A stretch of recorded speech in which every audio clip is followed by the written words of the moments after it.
that. Okay, let's have a brief prayer.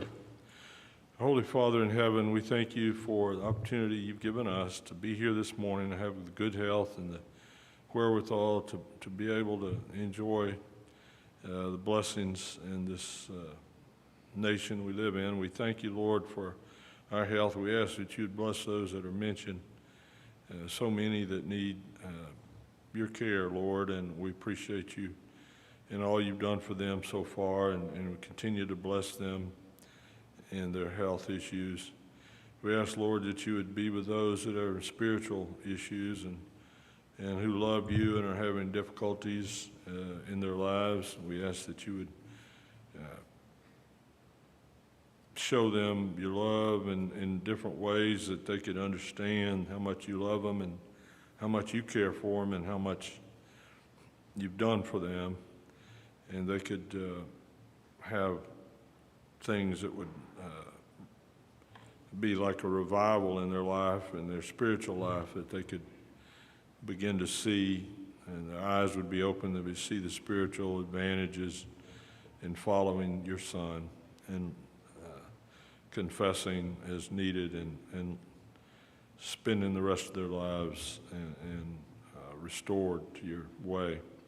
We ask, Lord, that you would forgive us our sins, help us to each day as we struggle to serve you, help us to remember to be kind, remember to show and reflect your love on all those in which we come in contact. In Christ's name we pray, amen.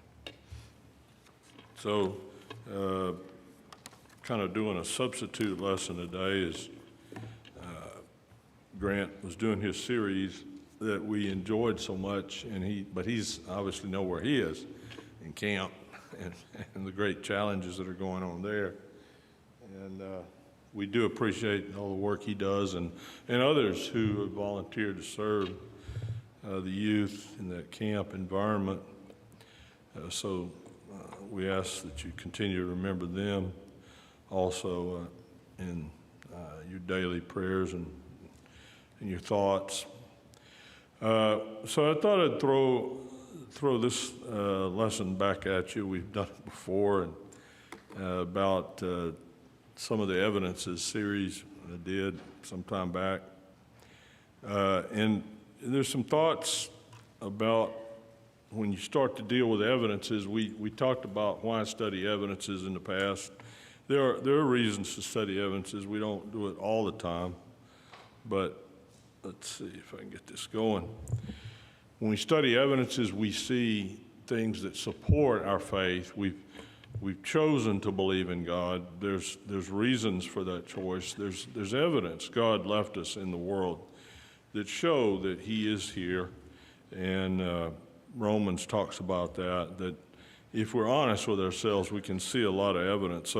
So what we did in the evidences series, we talked about a lot of different sources for evidence. We talked about archaeology, we talked about paleontology, we talked about the laws of thermodynamics, we talked about different measures you can use, different standards you can use to support the things that God has told us.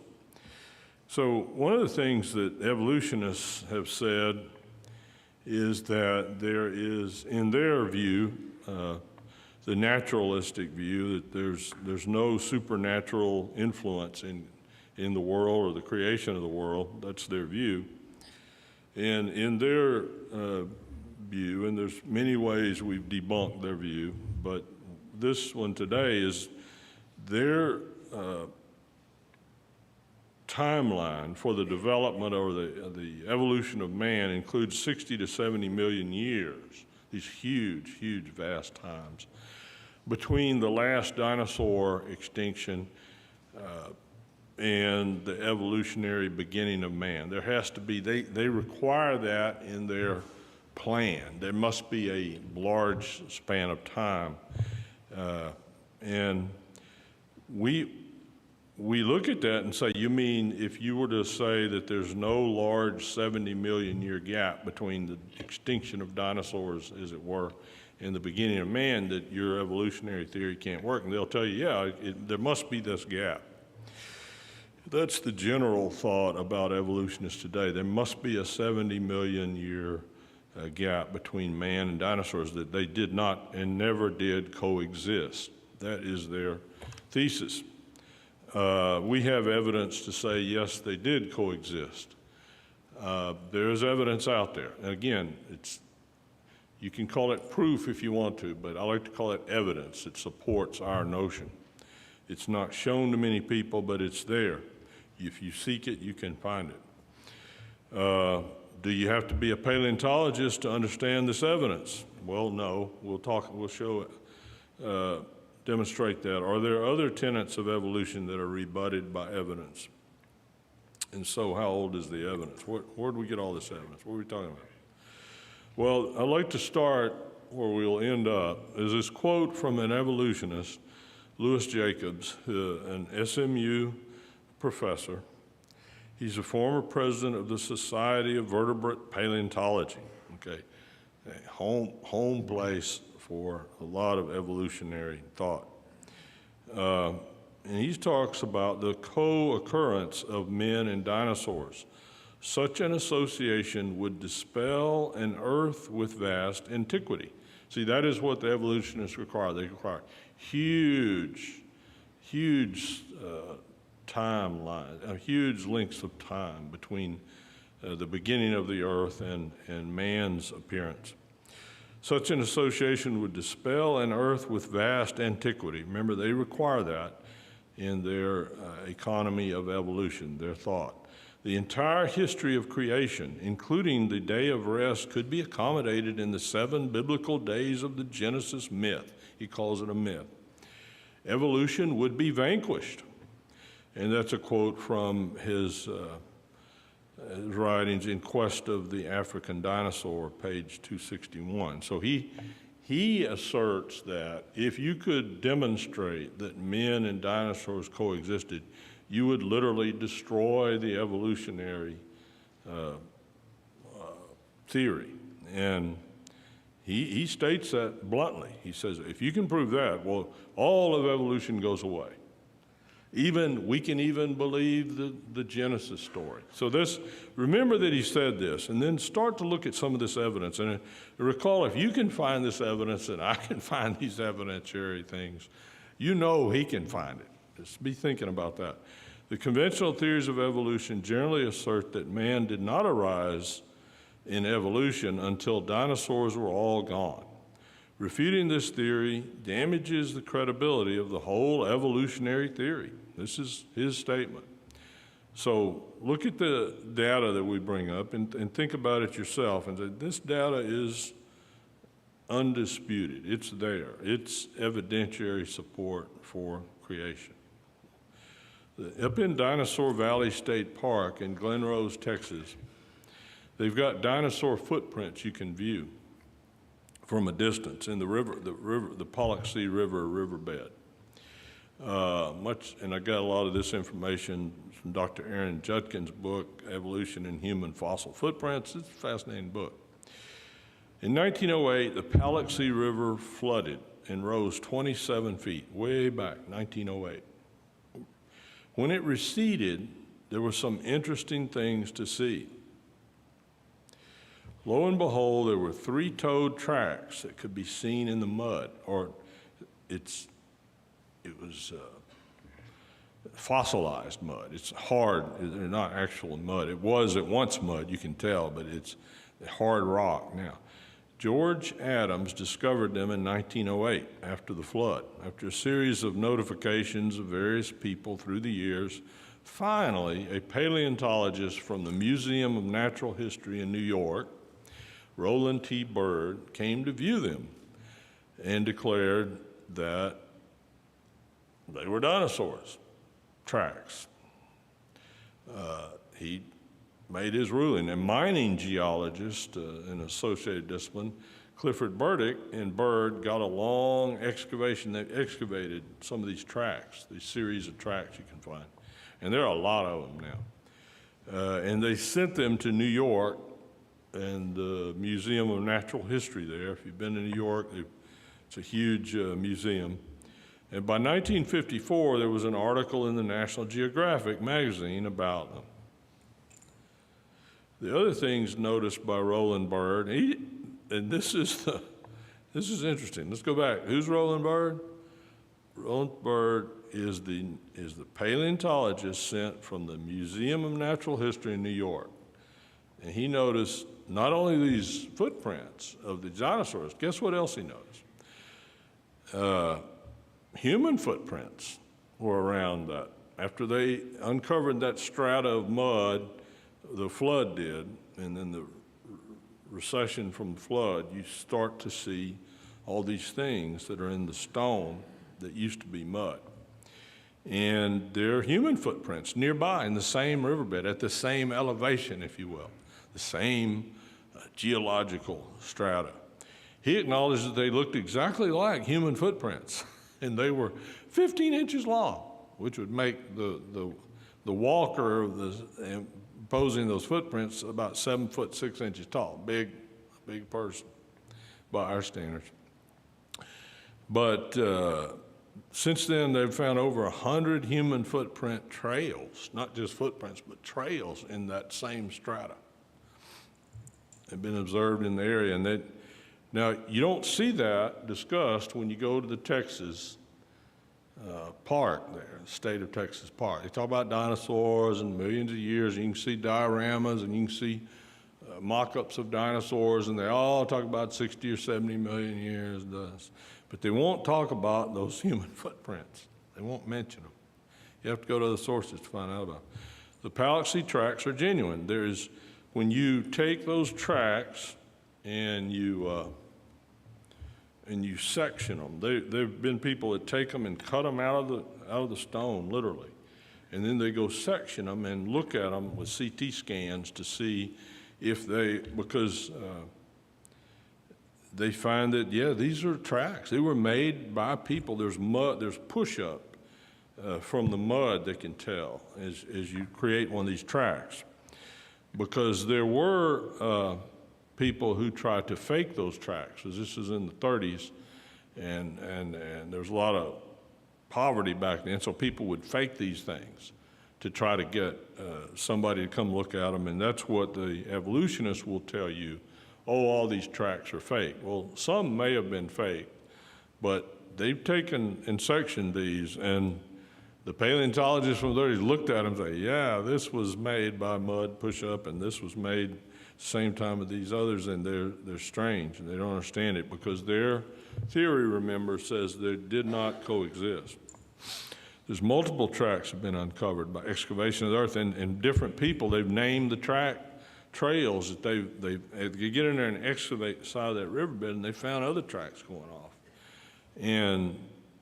But it's really stunning when you have crossing of the tracks of humans and dinosaurs, literally in the same footprint, because that tends to be evidence that says, I'm sorry, all this stuff is not correct, that humans did coexist with dinosaurs.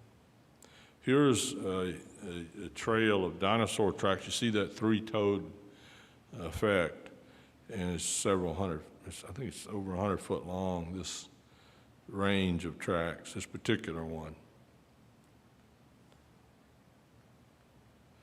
Here's some more. And in this bunch, they say there's like 157 tracks. And they also have tracks. The three-toed, they believe, was probably a carnivore, and there's some tracks you can find also of some vegetarian-type dinosaurs by their tracks, and you can see they were maybe hunting their food. So here's a famous track where, and they cut this, they sectioned it, but you can see in that one the human footprint of those little toes up there crossing into this dinosaur track. So that it was made when they both were mud and pliable, and then after, several thousand years, they solidifies and it kind of fossilizes the mud. So it's hard to dispute this. They said, and it's called the the different people discovered these, and they cut them out, and they actually sectioned this one. And then here's some more toes sticking. You can see in the toe in the mud, and there's examples of how they find these things. And then this is another track they sectioned nearby at the same level, the same time the mud is formed. They section. You can see the lines where they section them and try to scan them to see if these were, because if someone gets in there and fakes a track, takes stone and carves it out into a footprint, when you section it, you can see it in the cross section that all the strata is the same. There's no push out of the elements that are in the mud. When you section these, you can see they're different. There's a zone where that mud's been pushed down and it has different cross-section characteristics. You can tell that this is an authentic track, and people have to admit it that know these kinds of things, that it wasn't created by man. And they see that as they microscopically look at this section. They can see that this actually was depressed, and the mud elements were moved away. So there's been some tracks that were carved and faked in this area. Evolutionists point to these often and ignore the obvious long trails that look to have been made in the same geological era. Burdick track was actually sectioned to examine the features of compression of the mud, which would not appear in a faked carved track. C.L. Burdick found these tracks in the 30s. Besides these, there are dinosaur tracks with humans nearby in same strata, actually all over the world, not just in Biloxi, Texas.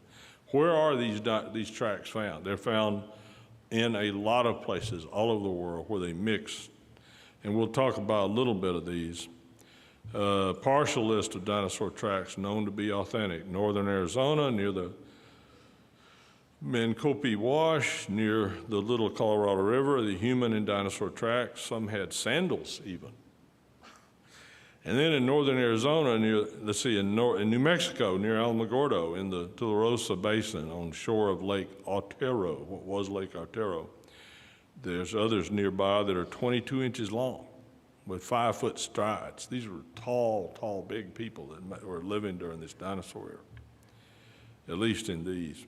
The New Mexico Zapata track in the Robledos Mountains with mud push-up. Again, Tennessee, there's some place called the Jaguar Cave. They found a lot of footprints in that era, that strata.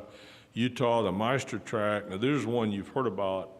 In Utah, there's a Meister track. It is actually a sandal, and it had a trilobite under it. And that was a famous one that you've seen mentioned probably in other books, evolution creation books, mentioned this one. Also in Hawaii, they found them. In Africa, the Laetoli tracks uncovered by Mary Leakey, famous evolutionary paleontologist and their family, that they found them. In South Africa, they've been found in British Columbia, in Italy, and Nicaragua, in Australia, in Mexico, and in Turkmenistan. All over the world, you can find these.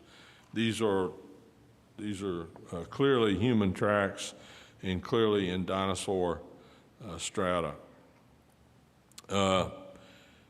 Beyond footprints in the same strata of humans and dinosaurs, there is artwork of obvious antiquity that fully confirms the coexistence of men and dinosaurs. Now, how can you say that? Who could actually say that they've seen artwork that justifies the notion that men and dinosaurs coexisted? Well, if you think about it, in ancient times, how could men draw pictures or images of dinosaurs if they had not seen them? How would they know? There's no books about it. Men would have to write the book. So somehow or another, this doesn't make sense, this 60 million year gap. Even though the evolutionary scientists want to say it exists, you can't find it. There's a famous 11th century temple in Cambodia that has a column carving of a triceratops. And if you have children or grandchildren or grandchildren that see pictures of dinosaurs in school all the time, you can show them this thing, and they'll say that's a dinosaur.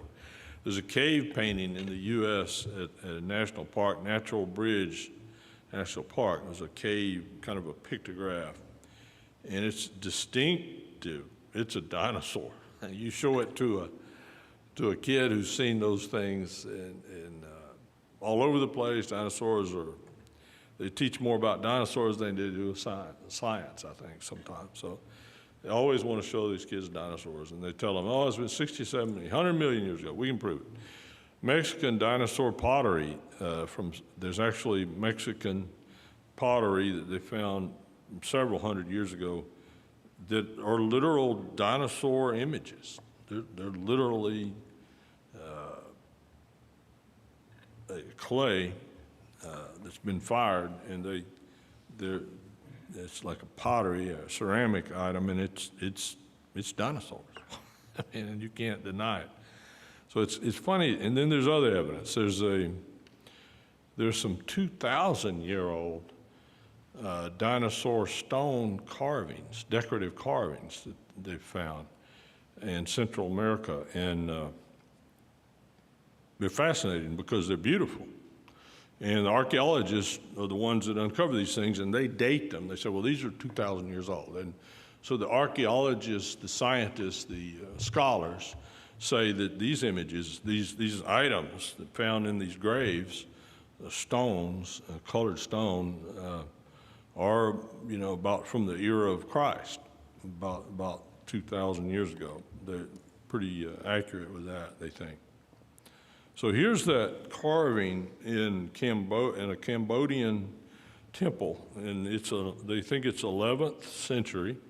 If you talk to the antiquities people in Cambodia, the scientists that guard their antiquities will say and administer these. And there, you can see this temple. You can go witness it, and in the columns on the sides of one zone of the temple, there's paired columns, and up and down the columns are carvings of animals of the day, like the water buffalo, and different elements are carved. And one of the carvings is this, and it's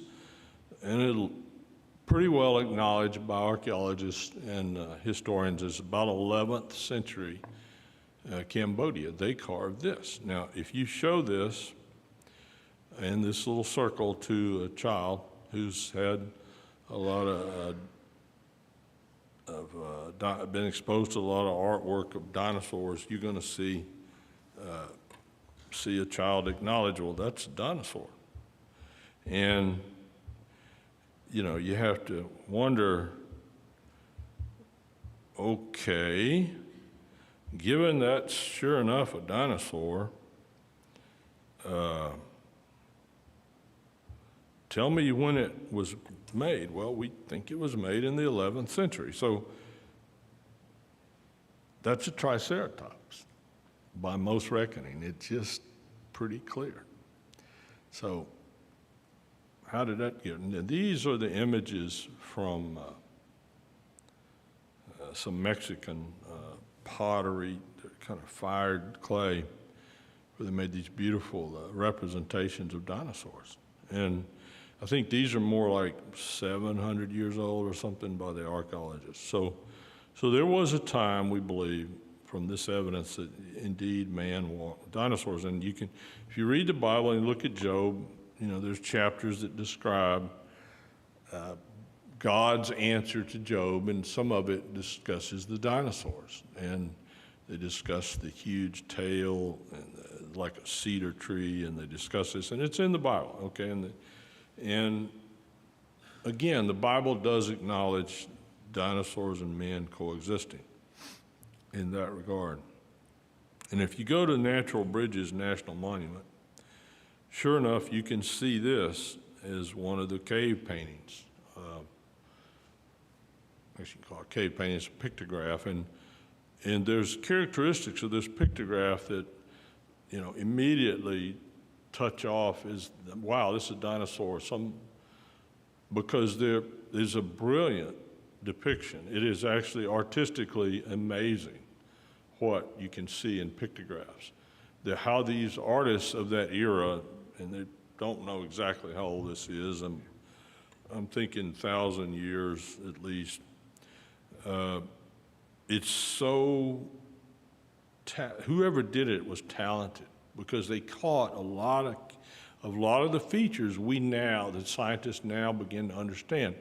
For instance, the dinosaur's tail generally didn't just drag on the ground like some maybe early depictions in the 1800s when they first started finding dinosaurs and putting them together from fossils, the bones, the fossilized bones. They didn't always know how the tail curved and where it went. With more and more excavations and more things they see from, they begin to understand that tail was very powerful, and it was muscled up and it swayed, and it's just like the Bible talks about in Job, that the tail swaying like a cedar. It didn't just drag on the ground. That is caught in this image, as well as the legs, as well as the notion that any arms, kind of are small, that some of these travel erect on the rear two legs, and as well as the neck. And so it's so amazing what is caught in just this simple pictograph, that scientists now, understand dinosaurs from a lot of the excavations and things they've seen. And this one little image is so profound, and it's so accurate. And when you ask, if you were to visit this, the park rangers have a standard answer. When you ask them, what do you think that is? And they'll tell you they don't know. That's the answer. We don't know. Looks like a dinosaur. If you've got a 4-year-old grandchild, they'll tell you it's a dinosaur. But this is one of my favorites, and it's one of the reasons I like to do this. This is from that cache of elements they've found in tombs that the archaeologists tell us are probably somewhere around 2,000 years old in Central America. And there's some beautiful stones, not this one, there's others. Let me see if I got another one. Yeah, here's another one. Let's go with this one. This one, as you can see, they're carved on stone, and they're just gorgeous. They're beautiful works of art, and they're, found in these tombs. They weren't planted there. They're found, and they're documented by the archaeologists. As they find every artifact, they document it, where in the tombs they were found and how they were oriented, and what tomb they were excavating and where. And so this is a 2,000-year-old, pretty sure it's 2,000-year-old, because they know from other historical references that were in the tomb and the different things that are found there. They can pretty well date this. So this is something like 2,000 years ago, and it shows a dinosaur with a ridged back being handled or dealt with by this warrior. And you're not sure, are they fighting it, or they have it tamed somehow, but they have these warriors with weapons. And remember that Triceratops, I believe, was a vegetarian type dinosaur. So that one would not necessarily, have to be dangerous to man as a carnivore. They believe it was possibly vegetarian. So they're dealing with it somehow in this imagery. And it's really hard to deny. It's hard. Where did an image of a dinosaur that looks like that ever come from? How would man create that? And how would it be parallel with the Triceratops that's in that 11th century Cambodian temple carving? How come they're kind of parallel? And who in the right mind would dream up these images? They have to have seen something. It has to be a representation to most reasonable people of what was seen there. And that goes, and here's the one, let's go back. This is there's your Triceratops. And notice you got the fins on the back. That's accurate. You got the 3 horns. You got the kind of the bone growth that makes kind of a ear-like appearance, if you will, on the back side of the head. That's accurate with our understanding of that dinosaur. And look what they're doing. That we also understand it was most likely by the horns that God gave it when it was created, help protect it from the flesh-eating type dinosaurs.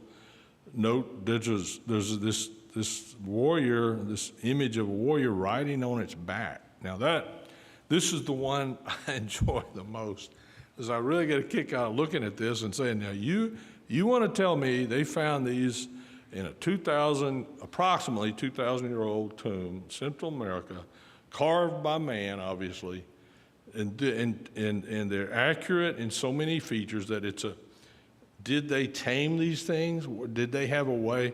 Because he's riding on the back and he's got a pipe.